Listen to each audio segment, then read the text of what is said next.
Radio Católica. Radio Católica. Unidos por Cristo y María. Unidos por Cristo y María.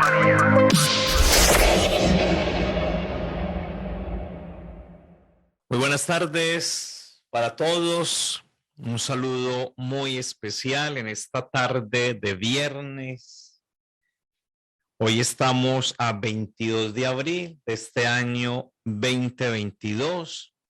Nos volvemos a reunir acá en la Hora con Cristo, en este ministerio de evangelización Unidos por Cristo y María. Acá estamos estrenando muchachos, cabina.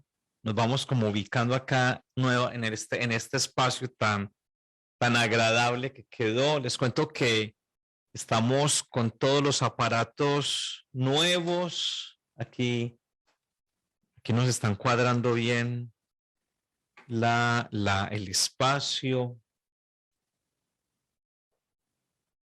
Aquí con Lucy, eso. Lucy, muchas gracias. Ella tan querida, siempre tan especial aquí, apoyándonos en esta hora de encuentro con el Señor. Qué bueno, después de haber celebrado esta Semana Mayor, estamos ahora en la octava de Pascua. Es una prolongación de lo que celebramos desde el sábado. El sábado pasado fue una noche maravillosa, increíble para todos nosotros, los cristianos. Celebrábamos en comunidad a Jesús que está vivo, que no se nos quedó en la tumba, sino que ahora camina a nuestro lado, así como el Señor caminó en Galilea con los apóstoles, con toda esa cantidad de personas, hombres y mujeres. Pues hoy el Señor nos invita también a caminar con Él, a dejarnos llevar por su palabra, por su mensaje de vida. Jesús maravillosamente sale de la tumba, pero nos invita a que salgamos también. Por eso yo los invito para que nunca se olviden de lo que celebra un cristiano, que es la vida. No celebramos la muerte, no somos seguidores de un cadáver, somos seguidores del que está vivo en cada uno de nosotros. Al iniciar esta hora con Cristo, en esta tarde tan linda de viernes, yo los invito para que nos pongamos en la presencia de Jesús, el Señor de la vida, el que está entre nosotros. Gracias, Señor, por este día que nos has dado. Gracias, Jesús, por el regalo maravilloso de resucitarnos a una vida nueva, diferente. Gracias te damos, Señor, porque vienes a traernos la paz, la luz, el perdón, porque vienes a regalarnos el amor infinito del Padre del cielo. En esta tarde, Señor, te reconocemos como Señor y Dios mío, como lo escucharemos mañana sábado y domingo en la Eucaristía de este segundo domingo de la Pascua, cuando llega Jesús al encuentro de una comunidad llena de miedos, encerrada, y vienes a traer la paz. Nos invitas a creer en ti. Por eso, como el apóstol Tomás, en esta tarde te decimos, Señor mío y Dios mío. Gracias, Jesús, por acompañarnos, bendecirnos, por llenarnos de tu paz, por entregarnos tu espíritu de vida. Amén. Qué bueno entonces que ustedes, como les he dicho yo en otros momentos, cuando ustedes nos abren las puertas de la casa, del hogar, del trabajo, o mientras vas en la radio, nos vas escuchando. Qué bueno que que no se pierda esta relación tan cercana y tan estrecha. Vamos a continuar entonces, amigos, durante esta Pascua, acercándonos al Señor Jesús a través de su palabra de vida. Hoy vamos a continuar, estamos con Jesús de Nazaret, vecino de Nazaret.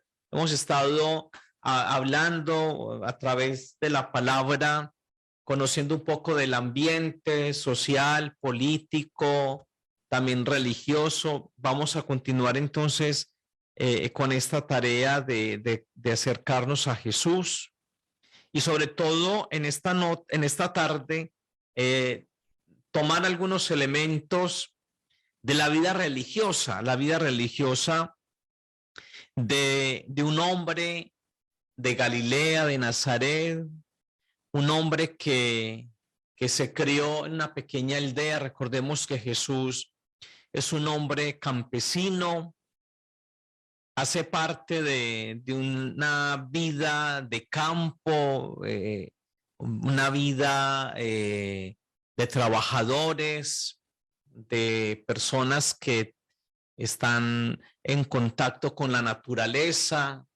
Jesús está relacionado con todo este mundo del campo, el campesino, el pescador, el ama de casa, el obrero, el asalariado. Jesús conoce la realidad social de su pequeña aldea de Nazaret.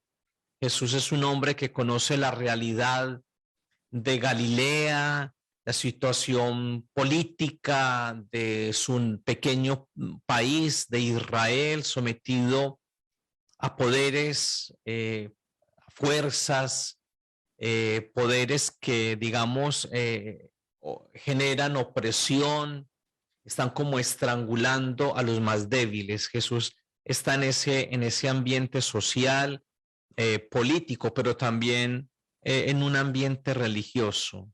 Jesús vive entonces en Galilea, está lejos de Jerusalén. Recordemos, muchachos, que para el pueblo de Israel, la ciudad santa, el corazón de Israel se llama Jerusalén. Allí todo confluye. Toda la vida religiosa, civil, política, económica, cultural, todo se centra en un lugar, Jerusalén, y Jerusalén tiene un corazón que es como el que bombea la sangre. Ese corazón se llama el templo de Jerusalén, que fue construido inicialmente por uno de los hijos del rey David, Salomón, que luego ha sido destruido, profanado, fue reconstruido en tiempos de Herodes el Grande. Finalmente, por allá, por el año 134, si no me falla el dato, 134, 135, según los datos históricos, el templo de Jerusalén, la ciudad, son desmantelados. El templo es desmantelado, destruido, profanado. Sus riquezas se pierden hasta el día de hoy. Hoy en día, cuando usted va en peregrinación a Tierra Santa, te llevarán al lugar donde estuvo el grandioso templo de Jerusalén, el orgullo de todos los israelitas. Entonces, la vida religiosa del pueblo de Israel gira en torno a Jerusalén, al templo. Aunque Jesús vive en Nazaret desde su infancia, cada año en las fiestas importantes de su pueblo, de su raza, van a ir a Jerusalén en peregrinación. La vida religiosa de Jesús de Nazaret entonces y de sus vecinos en Nazaret no va a girar en torno al templo, ni los sacrificios, ni va a estar Jesús relacionado con los maestros de la ley, los escribas. La vida religiosa de Jesús va a girar en torno a un pequeño espacio que se llama la sinagoga de Nazaret. perdonan ahí, yo me ubico bien, la sinagoga, que es como el lugar más cercano para vivir la fe, para tener contacto con la comunidad de la fe. La sinagoga es como el pequeño corazón de la aldea y allí Jesús va a estar siempre relacionado. Los vecinos, su familia, los padres, los abuelos son los que van a mantener la fe viva. Es algo muy especial. Como no tienen contacto continuo con el templo, con la institución religiosa, la fe se va a preservar gracias a los padres, a los adultos, que son los que transmiten la experiencia de Dios.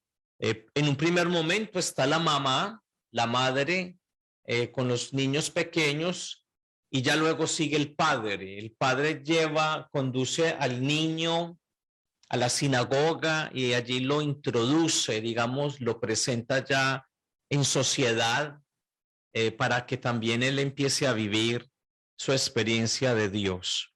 Entonces, es una fe conservadora, la de Jesús, la de su pequeña aldea, su familia. Es una fe sencilla, elemental, arraigada en el corazón. Es muy interesante.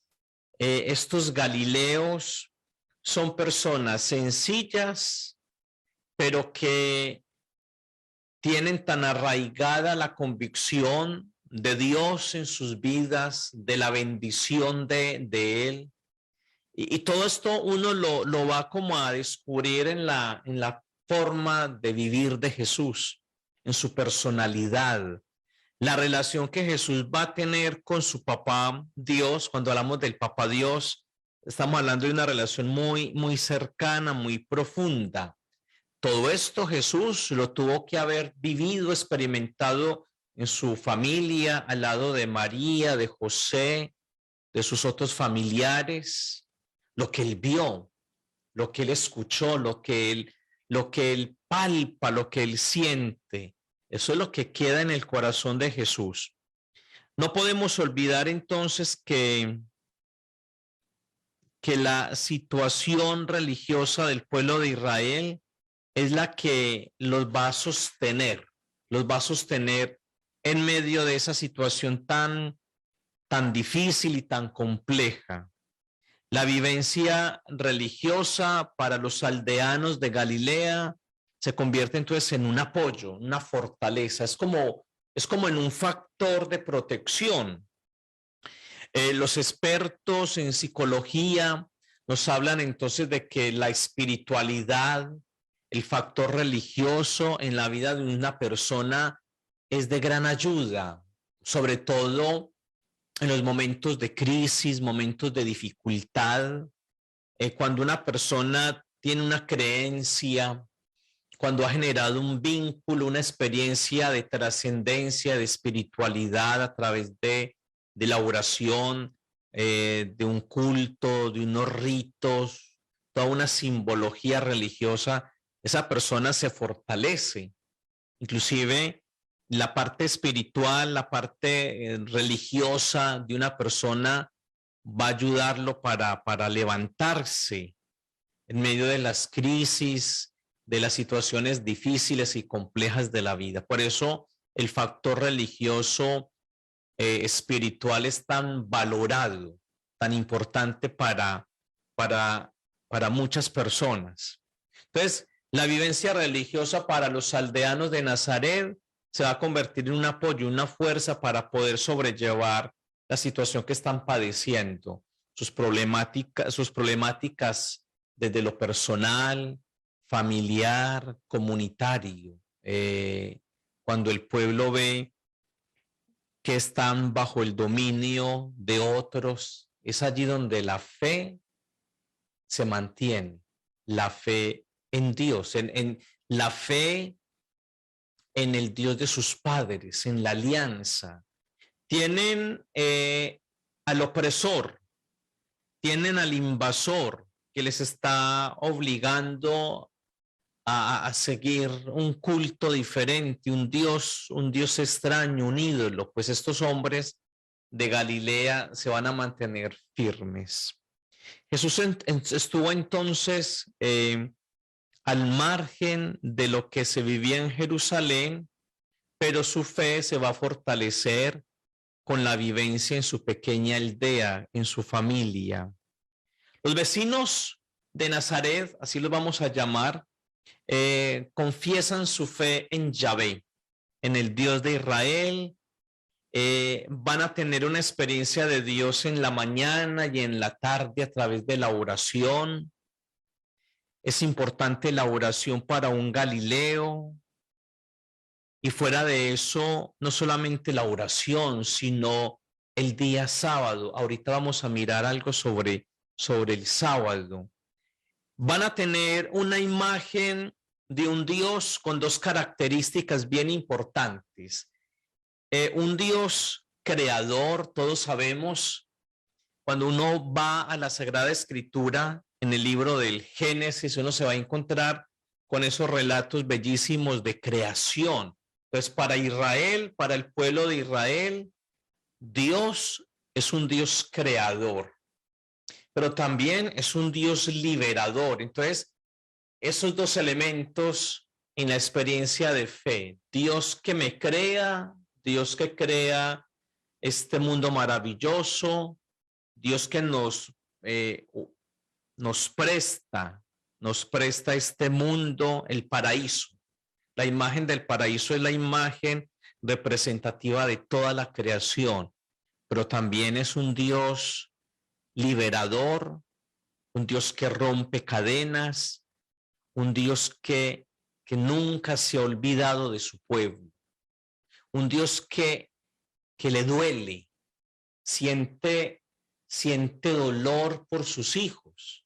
Por eso Dios genera este proceso de liberación, del éxodo. Recordemos, y lo habíamos mencionado en la Cuaresma, en la celebración de la Pascua, este sábado santo, escuchábamos esa historia maravillosa de salvación, la historia de una liberación. Entonces, para un Galileo ferviente, para un Galileo de fe como fue Jesús de Nazaret, Dios es creador, es liberador, es salvador. Esa imagen la vamos a tener siempre de Dios en Jesús de Nazaret. Jesús está convencido de que Dios es liberador, es creador, es liberador, es salvador. Por eso, la fe en Jesús, en su Padre Dios, esa relación tan estrecha de Dios, de Jesús con Dios, de llamarlo Abba, papá, mi padre que libera, mi padre que crea, mi padre que salva. Y para los israelitas, la oración, lo que les decía ahora, la oración es importante, es fundamental. Yo quisiera traer en este momento un texto bellísimo del libro del Deuteronomio. Si ustedes tienen en casa la posibilidad de buscar la Sagrada Escritura, vamos a buscar el libro del Deuteronomio. Recordemos que el libro del Deuteronomio es un libro del Antiguo Testamento. El libro del Deuteronomio significa la segunda ley. Vamos a buscar Deuteronomio, aquí rápidamente, en el capítulo 6, versos del 4 al 5. Esta oración, muchachos, es fundamental, es importantísima en la fe de un israelí. Esta oración, el niño la va a estar escuchando todos los días, en la mañana, en la tarde, ya al ir cayendo la noche. El Shema es como el gran credo del pueblo de Israel. Jesús, el Señor, seguramente la escuchó no una, muchísimas veces hasta que la graban en la mente, pero sobre todo la llevan al corazón. Dice así, Deuteronomio capítulo 6, verso del 4 al 5. Dice el texto, escucha Israel, el Señor es nuestro Dios. El Señor es uno. Amarás al Señor tu Dios con todo tu corazón, con toda tu alma, con todas tus fuerzas. Deuteronomio capítulo 6, versículos 4 y 5. El Shema, escucha, escucha. El pueblo de Israel es un pueblo de oración y esta oración lo lleva a entender y a comprender lo que dice este relato, este texto. El Señor es nuestro Dios, pero nos habla de escuchar, escuchar. La fe llega a través de la escucha. Yo voy profundizando en mi experiencia de Dios en la medida en que lo voy escuchando. Y hoy en día sí que necesitamos, amigos, tener una actitud de escucha, de apertura, de abrirnos. Jesús, en uno de los relatos de milagros de sanación en los evangelios sinópticos, nos habla del sordo. El sordo que está como cerrado. Efetá, así dice Jesús, ábrete, abre tus oídos. Entonces, un buen israelita, un buen galileo, sabe muy bien que a Dios hay que escucharlo. Entonces, la fe en Jesús, la fe de Jesús de Nazaret, implica ese elemento tan importante de la oración. Una oración de todos los días, no es una oración de cada 8 días, no es una oración del sábado, no. Jesús es un hombre profundamente religioso, creyente, un hombre de fe, un hombre amante de la oración.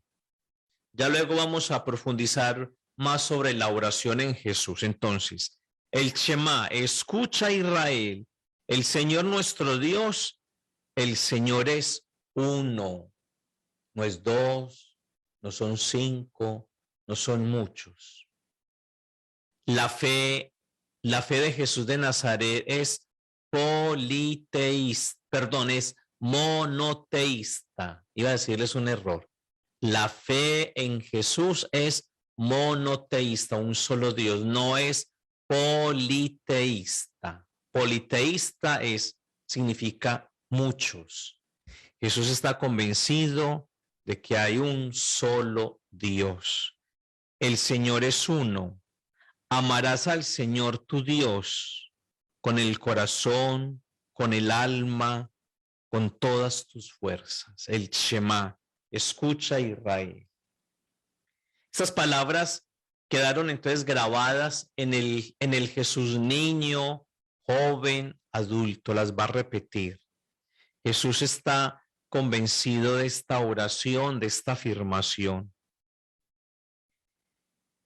El pueblo de Israel, queridos amigos, los vecinos de Nazaret, están convencidos entonces de que ellos pertenecen al pueblo de Dios, el pueblo elegido, el pueblo que fue llamado a través de Abraham a salir de Ur de Caldea, que lo lleva a una tierra, le entrega una tierra, le promete una descendencia. Ahí empieza a formarse el pueblo de Israel, el pueblo que luego termina en el desierto, en el éxodo, en la esclavitud de Egipto, y que tienen que reiniciar ese regreso a la tierra. Entonces, el pueblo de Israel está convencido de que hacen parte del corazón de Dios, Este pueblo le pertenece a Dios, somos la heredad. Cuando uno lee los profetas hablan mucho de que ustedes son la heredad, es decir, ustedes le pertenecen a Dios, ustedes no son unos excluidos, no son unos rechazados. El pueblo de Israel está convencido que entre ellos y Dios hay una alianza de amor. Dios los ha elegido a pesar de que son un pequeño pueblo, no es un pueblo en comparación de las grandes civilizaciones del Oriente Medio. El pueblo de Israel es un pueblo pequeño en comparación de Babilonia, de Asiria, de los persas, de los griegos, en la época de Jesús del Imperio Romano. Aquí lo veíamos en un mapa, esa extensión tan gigante de lo que era el Imperio Romano. Israel es un pedacito de tierra. Entonces el pueblo está convencido de que a pesar de que es un pequeño pueblo, Dios ha hecho una alianza de amor. Israel le pertenece a Dios. Dios los acompaña, Dios los protege. Hay una fuerte entonces convicción de pertenencia. No son unos huérfanos. Son, y les repito, para un israelita, para un galileo, esa pequeña aldea de campesinos está unida a Dios porque entre ellos hay una alianza. Están convencidos de que ellos son de Dios y cuando nace un niño, lo primero que hay que hacer es que ese niño tenga la marca, este niño va a pertenecerle a Dios. Entonces hablamos de la circuncisión. En esa pequeña aldea llamada Nazaret, cuando nace un varón, el primogénito, a ese bebé hay que circuncidarlo. Entonces el papá, como están alejados de Jerusalén, el papá hace el rito de la circuncisión o lo llevan a la pequeña sinagoga. Allá hay un rabino, un maestro de la ley, hace ese rito de la circuncisión. El niño va a quedar con esa marca en la carne. Es decir, este niño desde su tierna edad le pertenece a Yahvé. Hoy nosotros no utilizamos la circuncisión, el cristiano no practicamos ese rito judío. Lo valoramos, lo respetamos, pero no lo vemos necesario porque para nosotros la marca ya es el bautismo. Y el apóstol Pablo en uno de sus textos nos habla de que hay que circuncidar el corazón, es decir, que tu corazón, es decir, lo más íntimo de ti, tenga una marca y esa marca tiene un nombre y ese nombre se llama o es Jesús. Entonces, la circuncisión nuestra, la del cristiano, es la marca de Jesús, tener a Jesús marcado en el corazón. Es un signo visible la circuncisión para los judíos. Para nosotros los cristianos es la circuncisión del corazón, la marca. El rito se llama berit, así se llama, el berit, que significa o que quiere decir la alianza. El niño entra a formar parte del pueblo de la alianza con esa marca. Pero no solamente en la experiencia de fe de Jesús de Nazaret, de los vecinos de Nazaret, está la oración, la circuncisión, sino que está también la Torá. La Torá. ¿Y la Torá qué es? La Torá, los que han estado de pronto en algún estudio bíblico, la Torá es la ley. Es la ley. Y esa ley la encontramos en la Sagrada Escritura, en el Pentateuco. La Sagrada Escritura está dividida en dos testamentos, el Antiguo y el Nuevo Testamento. Para los israelitas, ellos reconocen es el Antiguo Testamento. Para nosotros los cristianos, aceptamos el Antiguo Testamento, pero también tenemos el Nuevo Testamento. Entonces, los judíos vivían orgullosos de contar con la Torá. Dios le ha entregado al pueblo la ley escrita. La ley escrita que se marca en el corazón. Para un israelita, para un galileo, la ley es fundamental, es necesaria, pero sobre todo el hecho es cumplir con la ley, con la alianza, con ese pacto que se hizo entre Dios y su pueblo. Nadie va a discutir sobre la ley, nadie la va a considerar una carga pesada, sino como un regalo. Muchachos, esto es bien importante para tenerlo en cuenta. Recordemos los relatos de la Sagrada Escritura. Dios le va a entregar a Moisés los mandatos, la ley, las 10 normas de vida, las 2 tablas, la tabla de los mandatos hacia Dios y la segunda tabla, los mandatos que han de vivir los israelitas entre ellos mismos como pueblo, como comunidad. Para un israelita fiel, para un hombre como Jesús de Nazaret, la ley es importante. Pero hay un detalle, muchachos, que hay que tener en cuenta, y es que cuando vamos a los evangelios, especialmente en el Evangelio de San Mateo, se nos va a presentar la figura de Jesús como el nuevo Moisés que está entregando la ley, pero en plenitud, la ley del amor. Le preguntan a él, bueno, ¿y cuál es el mandamiento más importante? ¿Cuál es, de todos los mandamientos de la ley, cuál es el fundamental, el necesario, el más valioso? El amar a Dios, el amar al otro. Entonces, para Jesús, la ley es importante, pero no es la ley por la ley, no es cumplir unos ritos por cumplirlos. Es vivir la ley del amor, es encarnar ese mandato de amor en la vida ordinaria, en la vida cotidiana, en nuestras relaciones con los demás. Entonces, para un judío, la Torá es fundamental. La Torá lo impregna todo. Jesús nunca va a despreciar la ley, todo lo contrario, le va a dar plenitud. Se dijo a sus padres, dice el Evangelio de Mateo, yo les digo, si quieren, vamos a buscar acá rápidamente Mateo.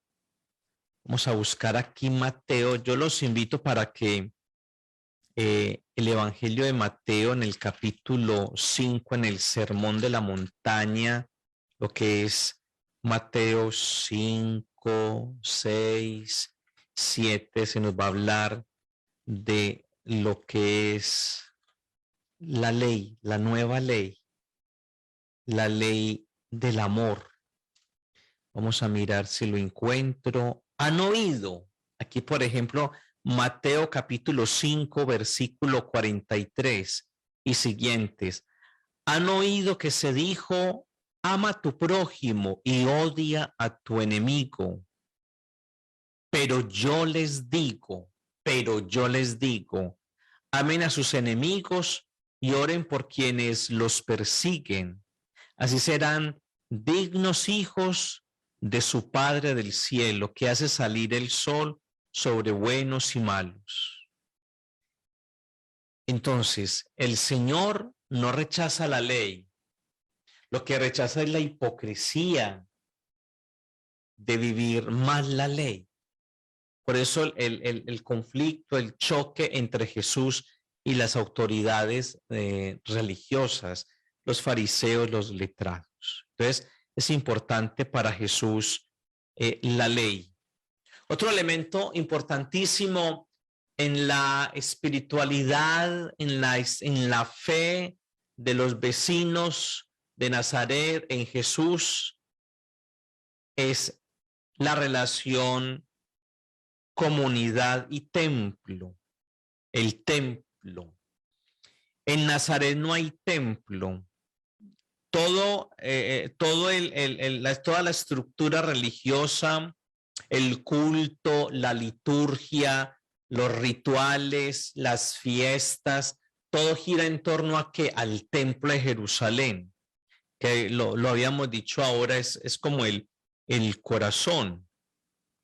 Entonces, en Nazaret no hay templo, hay una pequeña sinagoga, pero todos los israelitas en el año van a ir en peregrinación al templo. Hay unas celebraciones bien importantes que ahora las vamos a mencionar. Entonces, el culto de Israel se centra todo en el templo. Jesús va a tener conflicto también con la forma de entender el culto, va a entrar en conflicto con, digamos, con la institución religiosa porque han desvirtuado el sentido del templo. Cuando Jesús llama al templo casa o cueva de ladrones, de bandidos, es la casa de mi padre, que es una casa de oración, ustedes la han convertido en un negocio. Jesús no está en contra del templo. No, Jesús no está en contra de las fiestas. Lo que Jesús está en contra es de la distorsión que se le ha dado. Entonces el templo es el centro. La gente, los aldeanos de Nazaret van a ir constantemente a hacer la peregrinación a Jerusalén, a las fiestas. Y entre las fiestas más importantes del pueblo de Israel sobresalen algunas, el Yom Kippur. La fiesta del Yom Kippur es la fiesta de la expiación de los pecados. Una sola vez entraba el sumo sacerdote al Santo de los Santos. El templo de Jerusalén es un edificio muy grande y hay un lugar al que nadie puede entrar. El Santo de los Santos es allí donde, según los israelitas, allí está la presencia de Dios. Entonces, una sola vez al año el sumo sacerdote entraba a ese lugar para la fiesta del Yom Kippur, que es la fiesta de la expiación, es como la fiesta del perdón. Vamos a limpiar los pecados. Es el momento de reconocer las faltas. Entonces, todo giraba en torno al templo, el sacerdote con sus vestidos, sus ornamentos, entraba a hacer la oración de la expiación, del perdón. Inclusive, el rito era también sacrificar unos animales, sacar la sangre, rociarla a todo el pueblo como signo de limpieza, el Yom Kippur.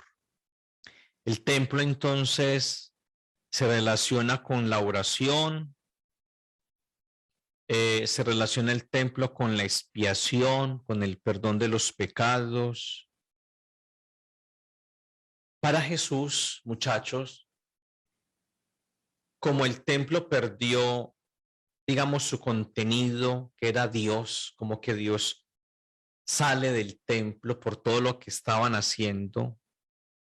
Para Jesús, el templo ya no va a ser un edificio hecho de piedras.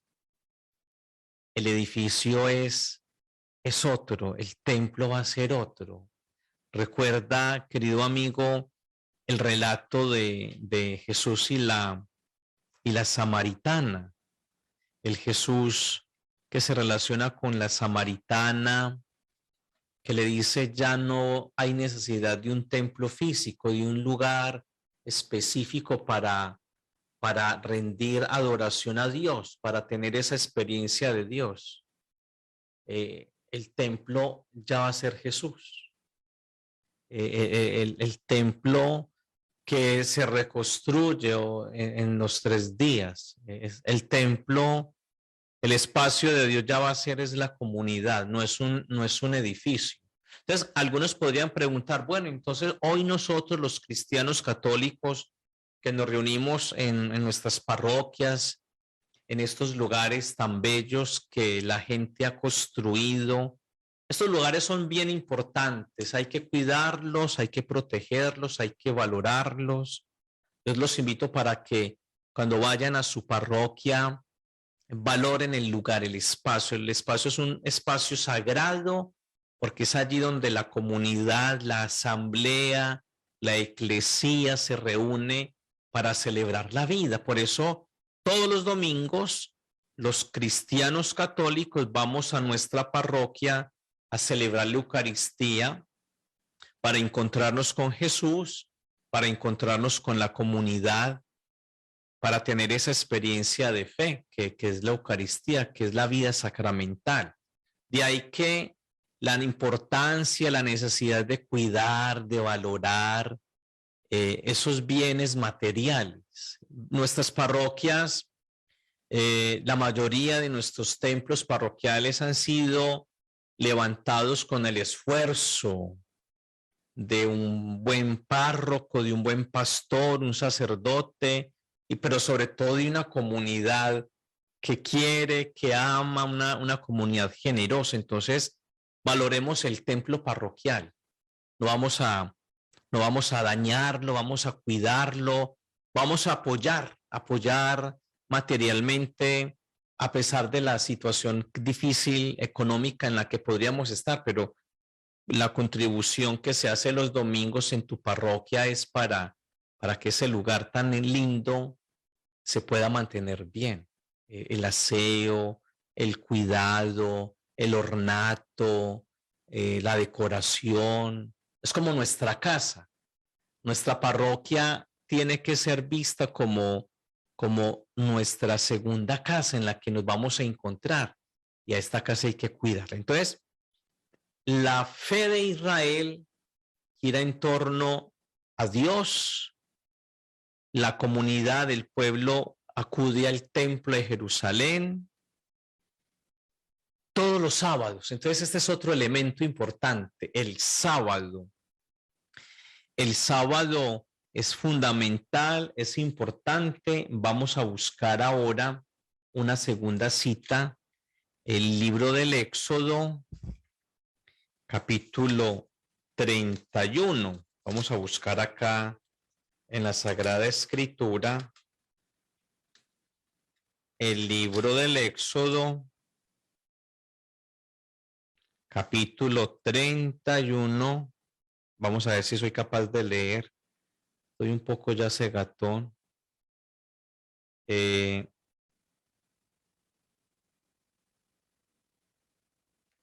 Versículo 17. Libro del Éxodo, capítulo 31, versículo 17. Nos dice el texto. Vamos a mirar una letra un poco pequeña. Dice: señal eterna entre mí y los israelitas, porque en 6 días hizo el Señor los cielos y la tierra, y el 7º día dejó de trabajar y descansó. Entonces, para un israelita de fe auténtico, el día especial, el día sagrado es el sábado, el Sabbat. Entonces Jesús todos los sábados paraba. Doña María, don José y los demás familiares el día sábado paraban. ¿Por qué? Porque es el día del descanso, es el día en que Dios hizo un alto en el camino. Es el día sábado, el día de la no esclavitud. es el día de familia, es el día para celebrar la alianza, el encuentro del pueblo con Dios. Por eso los israelitas el sábado acuden a la sinagoga para tener un encuentro con Dios a través de la oración, de la escucha de la Torá, de los profetas. Todos los habitantes, todos los vecinos de Nazaret paraban el día sábado. Jesús, que es un carpintero igual que su papá José, no van a hacer nada el día sábado. Pero Jesús, muchachos, va a darle una lectura mucho más profunda de lo que es el sábado, porque para Jesús el sábado es el día de la liberación. Entonces vamos a buscar otra cita ya, vámonos para el Evangelio de San Marcos, capítulo 2, Marcos 2, verso 27, versículo 27, dice así, versículo, a ver, estoy aquí perdido, capítulo 2, eso, acá está, capítulo 2, versículo 27. Vamos a buscarlo acá. Y añadió, el sábado ha sido hecho para el hombre y no el hombre para el sábado. Esta discusión Jesús la va a tener con las autoridades religiosas, con los fariseos. Los evangelios sinópticos están llenos de citas frente al sábado, porque para Israel el sábado era el día del descanso, de la liberación, de permitir que el hombre descansara, recuperara su dignidad.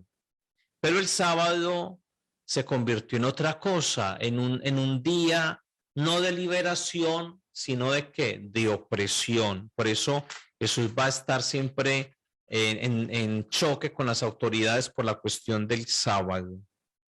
Otro elemento importante, muchachos, y ya con esto vamos terminando ya, lo que les decía ahora son las fiestas religiosas, que para Israel es muy importante. Israel va a celebrar, el pueblo de Israel siempre celebra la vida, no celebra la muerte.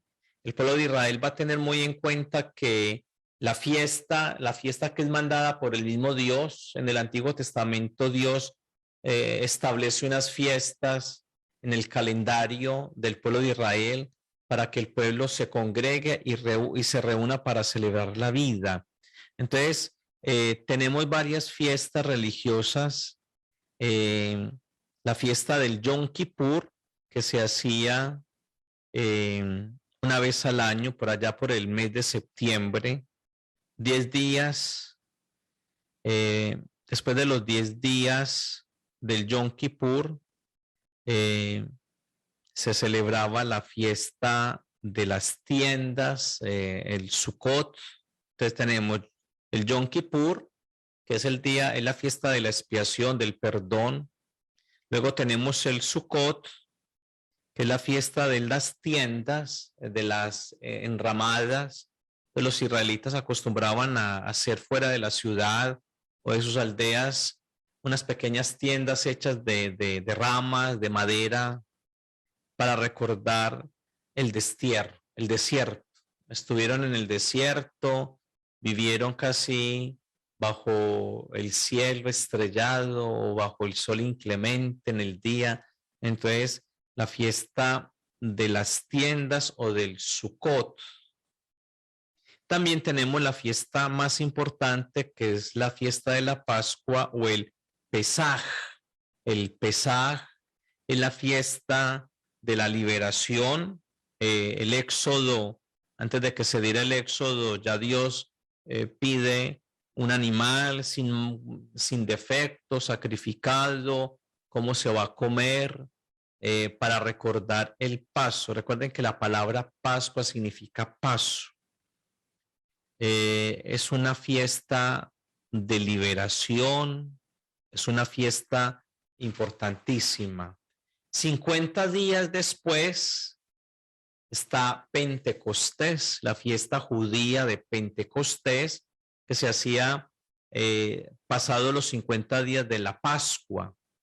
La Pascua, la fiesta de Pentecostés es la celebración de, primero era una fiesta de cosecha, de las primicias, luego van a darle una reinterpretación, entonces van a celebrar la entrega de la ley al pueblo de Israel. Entonces, estas son las fiestas más importantes del pueblo de Israel. Vamos a recordarlas. Entonces tenemos la fiesta del Yom Kippur, que es la fiesta de la expiación, de la limpieza. Luego tenemos la fiesta de las tiendas, el Sukkot, que recordaba la estadía del pueblo en el desierto durante el Éxodo. Luego tenemos la fiesta de la Pascua, el Pesaj, liberación, salida de Israel, y luego Pentecostés, que es la entrega de la ley. Jesús de Nazaret, un hombre profundamente creyente, un hombre de fe, un hombre muy religioso, un hombre que celebró la fe de su pueblo. María, qué importante esto, María de Nazaret, recordemos que María es una mujer judía. María de Nazaret también celebra la fe de su pueblo. Aprendamos entonces de Jesús, aprendamos de un hombre de fe, un hombre profundamente creyente, abierto al amor de Dios. En esta tarde, Señor, te damos gracias porque a partir de tu fe, de tu convicción, de tu seguimiento, nos has enseñado, nos has presentado la imagen de un Dios amoroso. Gracias, Señor, porque en tu experiencia de Dios lo has descubierto como un Padre cercano, amoroso, liberador, un Padre que perdona, que está con nosotros. Gloria al Padre, al Hijo y al Espíritu Santo, como era en un principio, ahora y siempre, por los siglos de los siglos. Amén. Una buena tarde, muchachos, que el Señor y la Virgen los acompañe y los bendiga. Radio Católica, Radio Católica. Unidos por Cristo y María. Unidos por Cristo y María.